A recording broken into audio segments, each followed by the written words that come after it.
Sejam bem-vindos para a aula de número 10, onde a gente vai continuar tratando da camada de redes. E hoje, em particular, a gente vai tratar da camada de redes na internet. Então, na aula passada a gente viu os conceitos principais, os princípios, na realidade, da camada de redes. E hoje, então, a gente vai tratar de uma implementação da camada de redes, tal implementação, cuja implementação é a implementação para a internet, tá? Que seria a implementação do Internet Protocol, que seria o protocolo IP. Tá? Então, falamos da camada de redes, tipo de enlace que é utilizado, que a gente vai falar isso, né? Tratamos da rede e hoje a gente vai tratar dos componentes da camada de redes na internet, como o ICMP, o endereçamento que é utilizado, assim como a sua fragmentação. Tá? Então, inicialmente, o protocolo IP da internet, ela é composto por quê? Ela é composta basicamente por esses três componentes chaves. Tá? O primeiro seria o protocolo de roteamento, bastante importante. O protocolo de roteamento é quem cria rotas, é quem, se fosse no mundo real, vamos assim, de endereçamento de carros, endereçamento para a rota certa usando nos veículos, seria como se fosse a coloração das rotas do Google Maps. Então, quem fica vermelho, quem fica azul e quem fica laranja. Então, quem faz todo esse tipo de encaminhamento, tá? Detalhamento das rotas, seria o protocolo de roteamento. Tá? O segundo componente-chave seria o quê? Seria o próprio protocolo IP, contendo as convenções aí de endereçamento, quais são, quantos números ela é composto. Né? Então, a gente tem duas versões atualmente, o endereço IP versão 4 e o endereço IP versão 6. Então, existe o quê? Existe uma quantidade diferente de endereçamento e quantidade diferente de endereços que podem ser gerados a partir de versões diferentes de protocolo. Tá? O formato do datagrama, as convenções de manuseio de pacotes e, finalmente, o terceiro componente-chave, que seria o quê? Que seria o ICMP. Esse ICMP é um protocolo que faz parte desse switch, né, do IP, e ela possui Possui funções específicas. Tá? Funções aí de comunicação de erros, assim como sinalização de roteamento. Então, é ela quem vai prover os anúncios, por exemplo, para que um roteador possa saber se uma determinada rota encontra-se boa ou não. Tá? Então, quem vai fazer isso, quem vai fazer os anúncios, é justamente o quê? Justamente essas sinalizações do roteador quem vai fazer seria o quê? Seria o ICMP. Tá? A gente vai ver isso já nessa mesma aula. Tá? Então, quanto ao formato do datagrama, tá? São esses os campos. Tá? Vale lembrar que esse tempo de vida aqui seria o famoso TTL, Time to Live, né? Que indica a quantidade, né, de saltos ou hops, né, que um determinado pacote ele pode realizar. Tá?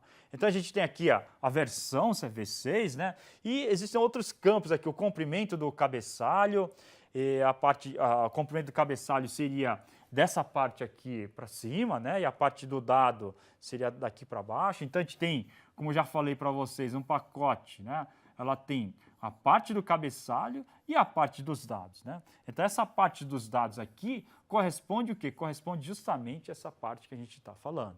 Tá? E aqui a gente tem o tipo de serviço, comprimento aí de datagramas, né?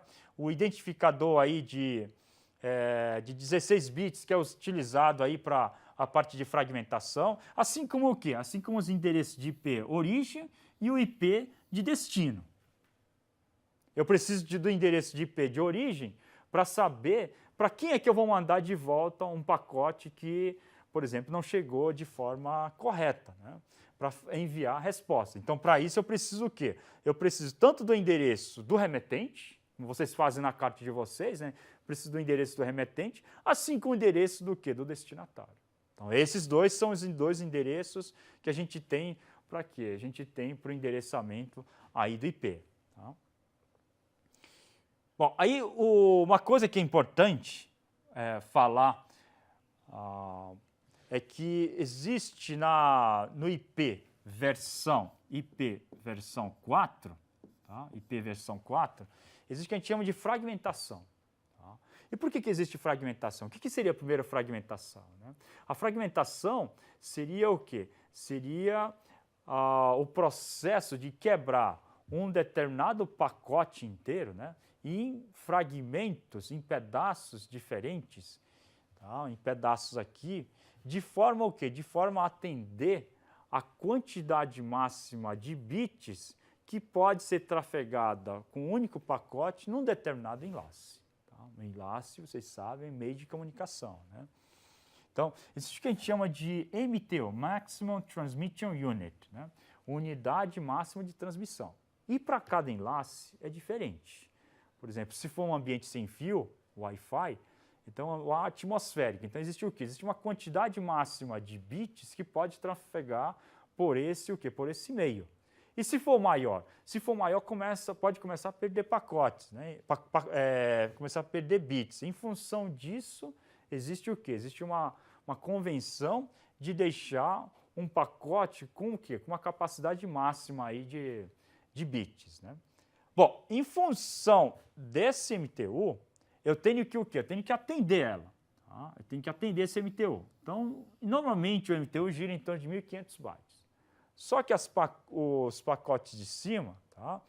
Os dados de cima, não são limitados em 1.500 bytes. Em função disso, o que eu preciso fazer?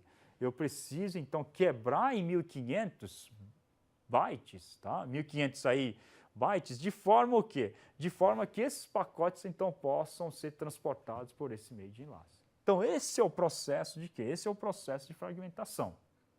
Tá? É importante dizer isso para vocês. Esse é o processo de fragmentação. O que seria esse processo de fragmentação? Fragmento, quebra um pacote grande em pedaços menores, em fragmentos menores, para atender o MTU. O que é o MTU? O MTU seria a quantidade máxima de bytes que podem ser trafegadas com uma única unidade de pacote. Tá? Importante também lembrar que essa fragmentação não existe no IPv6.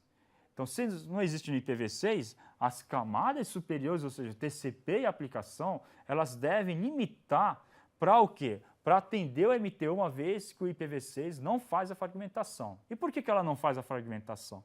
Porque o IPv6 ela tenta o quê? Tenta aumentar, melhorar o desempenho, uma vez que essa fragmentação ela tem um certo trabalho. Se eu fragmento, no outro lado eu tenho que o quê? Eu tenho que desfragmentar e tenho que enviar isso como um único pacote. Tá?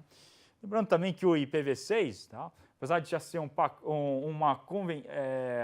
padrão já de um certo tempo, tá? No Google atualmente apenas menos de 10% dos pacotes transitam com pacotes IPv6. Então, um número bastante grande, pequeno na realidade, né? Mas que ela disse que existe o quê? Existe um aumento, né? O crescimento exponencial de pacotes IPv6 nos últimos tempos. Tá? Mas ainda continua sendo o quê? Continua sendo bastante tímido. Então, isso aqui é só para mostrar para vocês um exemplo de um pacote de 1.500 bytes, sendo que ele limita para 1.480, uma vez que 20 bytes aí são para quê? Só são para o cabeçalho. Então, a gente tem os dados e aqui o cabeçalho. Então, 20 aqui do cabeçalho, 1.480 para a parte dos dados. Tá? Então, aqui seria o quê? Seria um exemplo aí de um pacote aí grande que é fragmentado para compor essa quantidade aí de bytes, né? E atender o MTU. Tá? Bom, e quanto a gente falou então de fragmentação, estamos falando do protocolo, né? Da camada de rede implementada, tá? Na internet, e especificamente para o IP, que seria o protocolo da internet, da camada de rede, a gente vai falar agora então o endereçamento que tem o quê? Que tem essa convenção aqui. Tá? Então, a convenção aqui é que cada endereço IP, ela tem o quê? Tem 32 bits, sendo assim, portanto, 4 bytes para compor o endereço. Tá? Como falei para vocês, essa convenção de endereçamento é a mesma coisa que vocês usam na convenção de endereçamento, tá? Para enviar um pacote postal. Tá? Então tem o número da rua, tem o número da casa, um complemento, né? Mais o quê? Mais o CEP, o estado e a cidade de onde você quer mandar um determinado pacote. Tá? Assim como você tem, então, aqui um endereçamento aqui do IPv4. Bom, se você tem 32 bits de dados, obviamente que a gente tem o quê? Uma combinação de a gente tem no total 2 elevado a 32 o quê? Endereços IPs que são possíveis. Tá? Ou seja, cerca de 4 bilhões de endereços IPs possíveis. Tá? Lembrando que o IPv6 passa desse endereçamento aqui para 128. Né? Então aqui a gente vai para 2 elevado o quê? 2 elevado a 128 o quê? 128 endereços. Tá? Uma quantidade maior de endereçamento, justamente o quê? Justamente para suprir todos os sensores IoT, todos os smartphones, uma vez que todos eles vão possuir o quê? Vão possuir endereço IP fixo para ela. Né?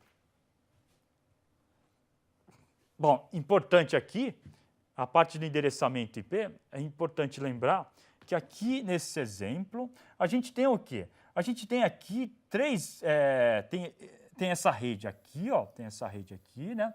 E existe nessa rede aqui uma rede do tipo o quê? Do tipo 223, com endereçamento 223, 1, tá? 1.1 ponto o quê? Ponto 0 aqui, né? Então, esse seria o quê? Esse seria o quarteto, e esse 0 aqui indica o quê? Indica, obviamente, o endereço, tá? O endereço IP para identificar uma determinada rede. Então, dentro dessa convenção de endereçamento, a gente tem o endereço do hospedeiro, a gente tem o endereço do grupo, né? Ou seja, da rede, tá? E temos também, tá, o endereço do grupo para quem a gente quer mandar, tá? Multicast, que a gente já vai ver nas próximas aulas. Mas eu queria frisar para vocês que existe o quê? Existem 2 endereços aqui, né? O endereço da própria rede, tá, que vocês estão vendo aqui, o endereço da própria rede e o endereço do dispositivo. Tá? Então, a rede tem um nome. Aqui eu não tenho um nome específico, um nome, não sei o nome textual específico, mas eu tenho um número específico. Então, 223.1.1.0 aqui seria essa rede aqui. Essa outra rede aqui, tá? Essa segunda rede aqui seria 223.1.3.0. Tá? Então, aqui a gente tem o quê? A gente tem uma outra rede cujos hospedeiros que pertencem a essa rede são o quê? 223.1.3.1.2 e assim por diante. Então, tudo que começa aqui com 0 no final seria o quê? Seria justamente o endereço da rede do qual compõe o quê? Compõe esses outros hospedeiros aqui. Tá? E assim por diante. Então, nessa rede aqui, a gente tem o quê? A gente tem 3 roteadores e 6 sub-redes. Tá? 6 sub-redes. Então, aqui a gente tem uma rede da USP, rede do ICMC, sub-rede do ICMC. Dentro da sub-rede do ICMC, a gente tem uma sub-rede para os docentes, uma sub-rede para alunos de graduação, uma sub-rede para um laboratório da pós-graduação. E assim por diante. Tá? Então, o endereçamento IPv4 é formado, o que é formado usando esse endereçamento que vocês estão vendo aqui. Tá? Então, nesse cenário aqui, ó, 223.1.9.0 é o endereço da rede. Agora, existe o quê? Existe o endereçamento aqui 223, né? 1.9.1 aqui seria o quê? Seria o endereçamento aqui de um hospedeiro. Tá? Ponto 6 aqui de outro hospedeiro. E assim por diante. Tá? Então, eu tenho o quê? Tenho diversos hospedeiros que pertencem a uma determinada rede cujo endereçamento, tá, seria esse que vocês estão vendo aqui. Tá? Como é que a gente obtém, né, um bloco de endereços IPs? Né? Então, o conjunto de blocos de endereços IPs, lembram que vocês viram aqui nesses slides, tá? Que eles são o quê? Todos começam com 2231, 2231, 2231, 2231. Ou seja, aqui é o que eu falei para vocês, parece com CEP, gente. Tá? Então, o CEP seria o quê? CEP seria um endereçamento hierárquico. Tá? Então, a gente tem uma determinada numeração, um determinado prefixo, né? Assim como o telefone possui um prefixo. A internet, o endereço IP aqui, a internet, também trabalha com esse prefixo. Tá? Então, a gente tem aqui um prefixo que corresponde ao quê? Corresponde a um determinado local. Tá? Então, o Brasil tem um determinado prefixo, Estados Unidos um outro prefixo, Japão outro prefixo e assim por diante. Tá? Justamente para facilitar o quê? Para facilitar o endereçamento. Então, quando a gente recebe um bloco de endereços, tá? Esse bloco de endereços aqui, vocês estão vendo aqui, elas são o quê? Elas se comportam com um determinado prefixo, porque o endereçamento IP possui o quê? Possui um prefixo e uma organização que a gente chama aí de quê? Uma organização hierárquica. Né? Só que o endereçamento IP é bastante escasso. E em função disso, surgiram-se o quê? Surgiram-se, então, o NAT, né? O largamente utilizado, que a gente chama de Network Address Translation, que não é uma forma muito bem vista por alguns puritanos, por assim dizer, do mundo de redes, tá? Como a gente já vai ver, tá? O porquê disso, né? Bom, mas antes de falar de NET, vamos falar do protocolo DHCP. Então, o protocolo DHCP, rapidamente, é um protocolo que permite que um determinado dispositivo que está adentrando numa rede, ela receba o quê? Ela receba um endereço IP emprestado daquela rede. Então, a gente tem o quê? A gente tem aqui um servidor DHCP. Esse servidor DHCP, ela tem como se fosse um bag, né? Uma sacola, um conjunto, repositório cheio de endereços IPs que são o quê? Que podem ser alocados dinamicamente para um cliente que está adentrando nessa rede. Tá? Então, esse DHCP ela vai fornecer vai emprestar um endereço IP por um determinado período de tempo e quando terminar esse período de tempo, ela então vai o quê? Vai retirar o endereço IP, vai voltar de novo para quem? Para o próprio servidor DHCP. Se ela quiser continuar nessa rede, ela tem que o quê? Ela tem que renovar, por assim dizer, um contrato com o servidor DHCP. Tá? Então, como eu falo aqui, né, ela vai descobrir o servidor, primeiramente descobrir o servidor DHCP. Quem seria o servidor DHCP nessa rede? Tá? Depois disso, ela vai receber as ofertas, vai solicitar um determinado endereço e depois ela vai autenticar dizendo que aquele endereço IP, então, vai pertencer ao computador que está, ao portátil ou não, que está entrando nessa rede. Então, como eu falei para vocês, existe o quê? Existem passos aqui, né? Existem passos aqui da descoberta do servidor DHCP. Quem seria o servidor DHCP? Né? Depois disso eu recebo a oferta, faço a requisição pelo próprio, o cliente realiza essa requisição, e aí eu recebo o quê? Finalmente recebo um ACK do servidor DHCP dizendo que esse endereço IP pode ser, então, ofertado a esse hospedeiro que encontra-se chegando. Tá? E aqui também a gente tem o quê? A gente tem também, né, é importante lembrar que a gente tem um time to live aqui. Só que o time to live aqui é diferente. Seria, como por assim dizer, seria a vida útil. Né? Então, vocês estão vendo aqui, né? Eu tenho uma vida útil de quê? 3.600 segundos. Então, 1 hora aqui de contrato para você, para eu manter esse endereço IP emprestado para esse hospedeiro que se encontra chegando. Ele quer mais, precisa então renovar esse contrato por talvez mais 1 hora. Tá? Finalmente, sobre o NET. Né? Então, o que seria o NET? O NET seria o Network Address Translation, que seria, por assim dizer, uma coxambração para eu obter endereços IPs extras. Por que isso?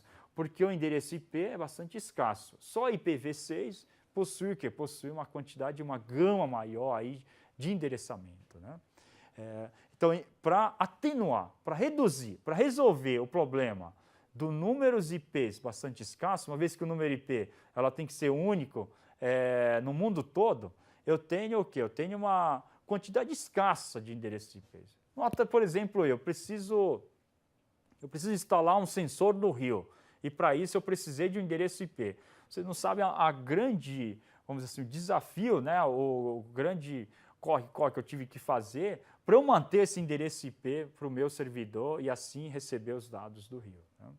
Então, para resolver esse problema do endereçamento IP, o que eu faço? Eu crio o que a gente chama de IP interno, endereçamento interno. Tá? E esse endereço IP, ela só vai servir para quem? Só vai servir internamente.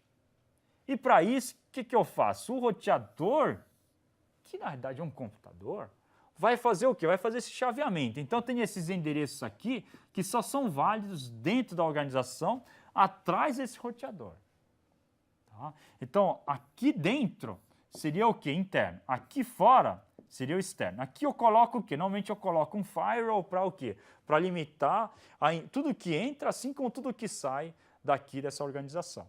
Tá? Então, nota o seguinte, eu tenho um source address aqui, com esse endereçamento aqui, 10.0.0.1.33.45. Esse 33.45 é o número da porta. Tá? E ele quer endereçar para 128.119.40.186. Isso aqui já é válido. Barra o quê? Barra 80, que seria o número da porta de um servidor web. Tá?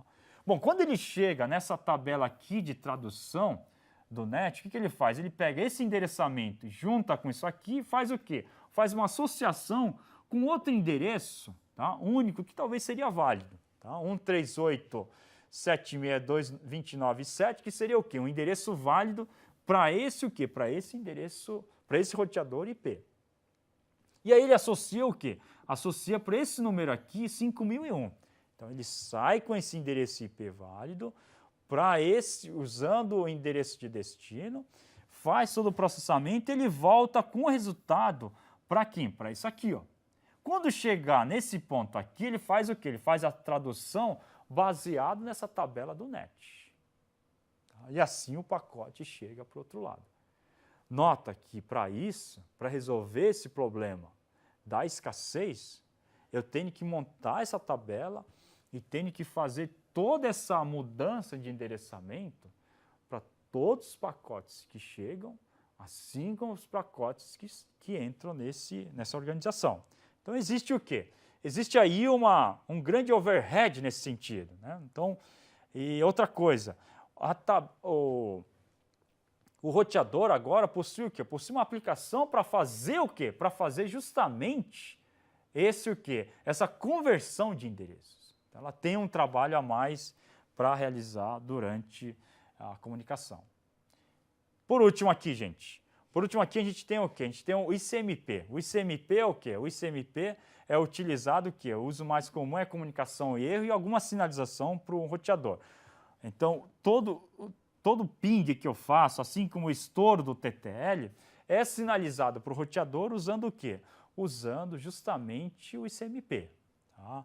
Então, o ICMP ela possui essa tabela aqui, tá, de mensagens, por exemplo, resposta do eco do ping. Né? Então, quero verificar se um determinado servidor está ativo ou não. Então, dou um ping e esse ping aí utiliza o quê?